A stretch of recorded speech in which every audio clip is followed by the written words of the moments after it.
రంగారెడ్డి జిల్లా చేవెళ్లలో జరిగిన ఘోర రోడ్డు ప్రమాదంలో ప్రాణాలు కోల్పోయిన ప్రయాణికుల బంధువులు కన్నీరు మున్నీరవుతున్నారు.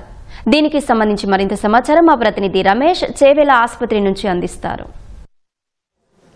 చేవెళ్ల సమీపంలో జరిగిన రోడ్డు ప్రమాదంలో చాలా మంది మృత్యువాత పడగా కొంతమంది తీవ్ర గాయాలతో కూడా బయటపడడం జరిగింది. అదృష్టవశాత్తు ఒక చిన్న బాబు కూడా అదృష్టవశాత్తు అయితే ప్రాణాలతో బయటపడడం జరిగింది. అసలు ఏం జరిగింది, వారు ఎక్కడి నుంచి ఎక్కడికి వెళ్తున్నారని మాట్లాడే ప్రయత్నం చేద్దాం. అంటే మీరు ఎంతమంది, మీ కుటుంబ సభ్యులు ఎక్కడి నుంచి ఎక్కడికి వెళ్తున్నారు?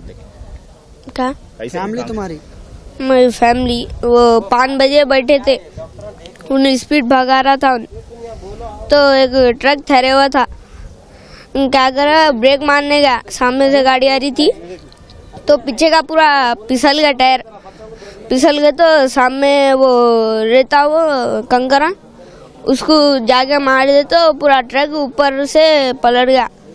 तो हम लोग पीछे थे, बच गए, वो कांच फोड़ के वो खिड़की से निकाल लिए तो फिर वो थोड़े जने वहाँ थे सामने तो ऊपर कंकरे गिर गए थे। तो हम मम्मी को वो हॉस्पिटल ले लेकर जा रहे तो अपॉइंटमेंट था आयशा हॉस्पिटल का थे तो लेके जा रहे थे तो उन पत्थरों के नीचे आ गए, दम अटक गया।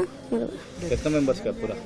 5 मेंबर का नहीं, खाली मम्मी देखते हैं।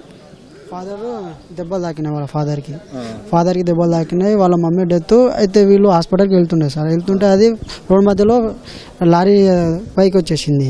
లారీ వల్ల వచ్చడం వల్ల ఏంటంటే వీళ్ళు అటు సైడ్ ఉన్నారు, లెఫ్ట్ సైడ్లో, వీళ్ళ మమ్మీ రైట్ సైడ్లో కూర్చుండే. అయితే మొత్తం తాకంగానే లారీ కూడా ఓవర్ స్పీడ్ ఉంది, బస్సు కూడా ఓవర్ స్పీడ్ ఉంది. అది తాక వల్ల ఏమైంది, ఆ లారీది మొత్తం లెఫ్ట్ సైడ్ నుంచి డ్రైవర్కి తాకింది. అది మొత్తం అది లీడ్ల మీద వచ్చేసింది, కంకర మొత్తం జామ్ అయ్యి ఏమైందంటే మొత్తం వీళ్ళు ఎంతమంది ఉన్న ప్రయాణికులు అంతమంది మీద మొత్తం ఆ రోబో సాల్ట్ డస్ట్ అనేది మొత్తం పడిపోయింది దానిపైన. వీళ్ళేమో దాంట్లోనే శ్వాస విడిచిపోయారు. ఇప్పుడు లెఫ్ట్ సైడ్లో ఉన్న వాళ్ళు కొంతమంది బతికిర్రు, మొత్తం వాళ్ళ మీద ఉన్నారు. మొత్తం టోటల్లీ బస్సులో 70 మెంబర్స్ ఉన్నారు సార్. 70 మెంబర్స్లో ఒక 20-25 దాకా మెంబర్స్ డెత్ అయ్యారు సార్. ఇది మొత్తం మీద ప్రమాదం తీవ్రత అయితే చాలా ఘోరంగా జరిగిందని చెప్పవచ్చు. ఈ ఘటన సమయంలో ప్రస్తుతం ఇటు క్షతగాత్రులను వివిధ ఆసుపత్రికి తరలించినప్పటికీ ప్రభుత్వ ఆసుపత్రిలో మొత్తం 19 మంది మృతదేహాలకు సంబంధించి కూడా ఏర్పాటు చేయడం జరిగింది. వారి సమాచారం తెలుసుకున్న ఘటనకు సంబంధించి కూడా ప్రమాదానికి గురైన కుటుంబ సభ్యులు ఎవరైతే ఉన్నారో వారి ఘటన స్థలానికి తెలుసుకొని ఇక్కడికి వచ్చిన వారైతే ఎవరున్నారు? మా బిడ్డ సార్. ఏం చేస్తున్నారు? ఎంబీఎస్ గచ్చిబౌలిలో కాలేజీలో చేస్తుంది సార్. రోజు అంటే అప్ అండ్ డౌన్ చేస్తుంటారు, ఎట్లా? హాలిడే కోసం సండే కోసం వచ్చింది.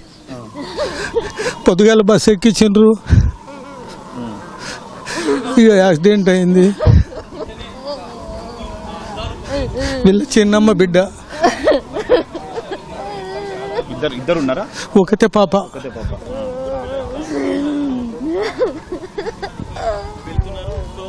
ఈ ఘటనకు సంబంధించి కూడా ఒక్కొక్కరు మాట్లాడే ప్రయత్నం చేసినప్పటికీ తర్వాత వారు కన్నీరు మున్నీరు అవుతున్నారు. నిన్న ఆదివారం కావడం, తర్వాత ఇటు హాలిడే ఉందని చెప్పి కూడా తన కూతురు స్వగ్రామానికి వచ్చి తర్వాత తిరిగి మళ్ళీ ఈరోజు కాలేజీకి